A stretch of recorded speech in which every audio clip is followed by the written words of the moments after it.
You don't have to be perfect to be remarkable.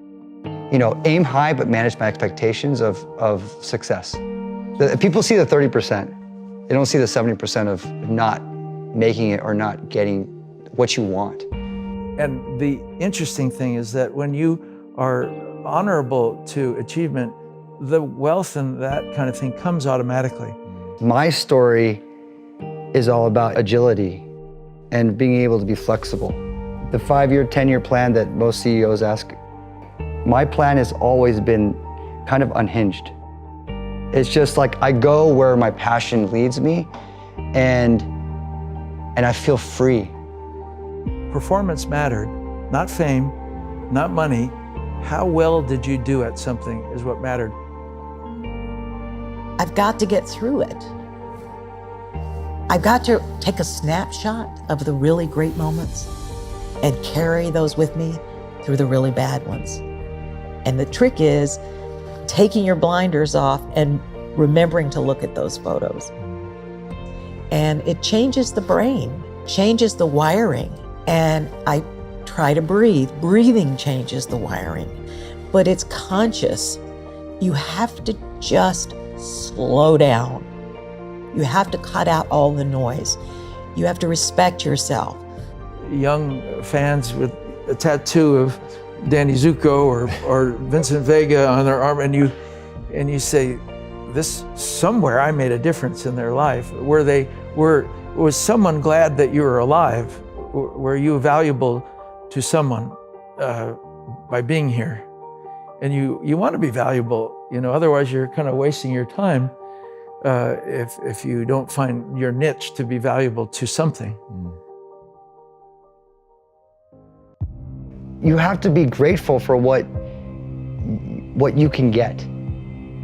Plain and simple. Like, be grateful for what you have, because that's, like, we're lucky to even be here. I think it's that feeling to be just lucky to be on the stage playing in front of people, lucky to be sitting with you talking about this. It's just important for people to understand that complaining has no value. And if you complain about not having enough money, work more. If you complain about not having work-life balance, spend more time on vacationing and your family. It's super simple. Let your actions dictate instead of sitting there and feeling like you're not in control. Poor people say, I can't afford it, I can't do that, I don't have time.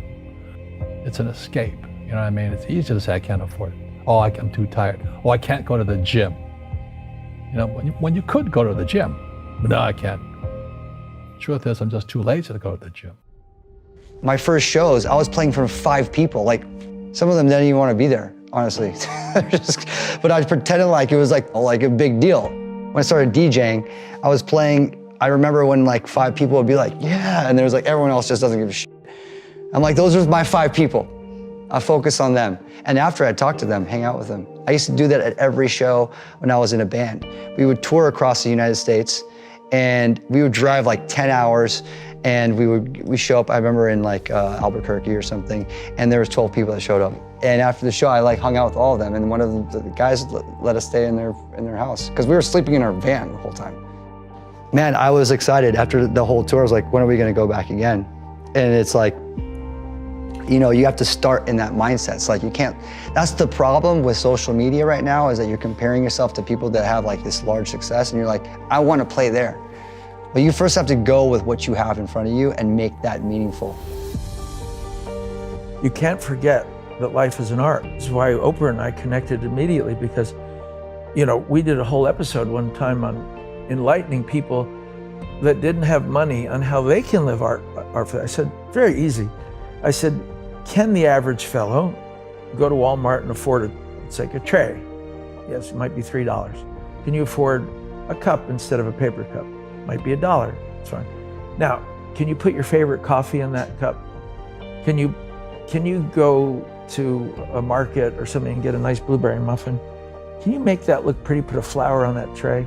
Now can you go give it to your husband or your wife? They'll think they're at the Four Seasons and you have minimal money. It's how you approach shit. You know, it's the art of life. Someone wants wealth or they want fame. It's harder for that to happen because it's not based on anything that has a bean exchange to it.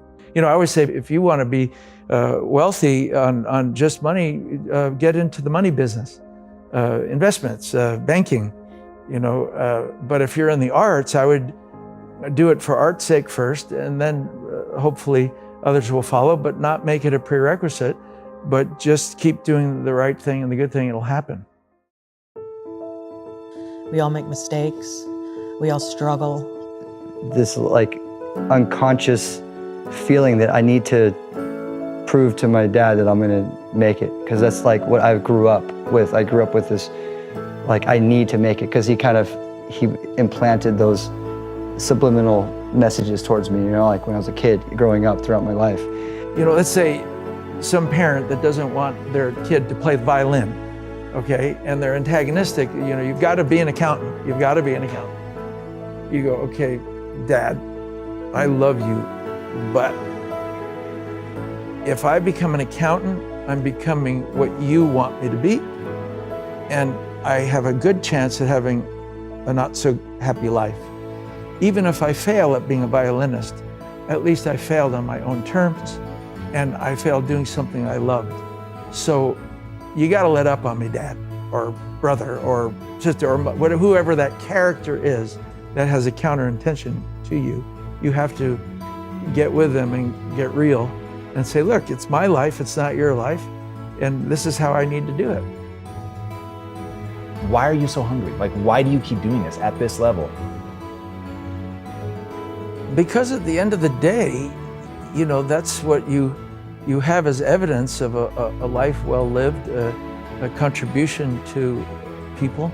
You know, you know, if let's say I have 70 movies and each one delivers a kind of joy to a certain audience, the collage or the mosaic of your career has this blanketed effect that suddenly you can go away with pride that it was a job well done, and you maybe made a difference in a lot of people's lives. When you do something because you love it, it's being an amateur. And if you're a professional, you have to do it regardless of whether you love it or whether you feel like it that night. The trick is to keep both. Because if you don't love it, then it's empty. You know, but we're getting there. What's crazy is that we're actually, the dreams I had as a kid, they're actually happening, which is it's bizarre and wild.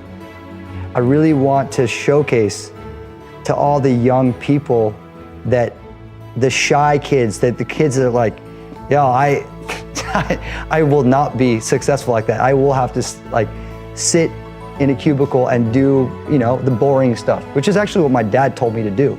It's like, that's real life. You have other ways to look at your scenario. And, you know, it's like, I'm trying to speak to that demo, to those kids, to those people, to the young people out there like that. Even to the older people that are like, maybe I need to stop my job and like pursue something else. Or maybe I need to reevaluate what I want to do with my life. I'm learning now, I think, to try to go with the flow, to enjoy things, not to worry so much. If you always do good work from your standards, whether you're in a project that fails or succeeds, you can live with that. Think of, I'm 40. Do you know how young we feel? When you were 26, did you ever think that this is what 44 felt like? No. You thought that was finished? Yeah. How old are you? Like, you think a 40-year-old, like, when I was 25 years old, I thought a 40-year-old was finished. I don't even feel like I'm starting. And so I'm giving real advice, and real advice looks like this. When you're 19, and you can spend 7 full years learning your craft, meeting people that are mentors, being patient, and you wake up and you're 26 years old, you have your entire life in front of you, and you've done great foundational work to go on and then be successful.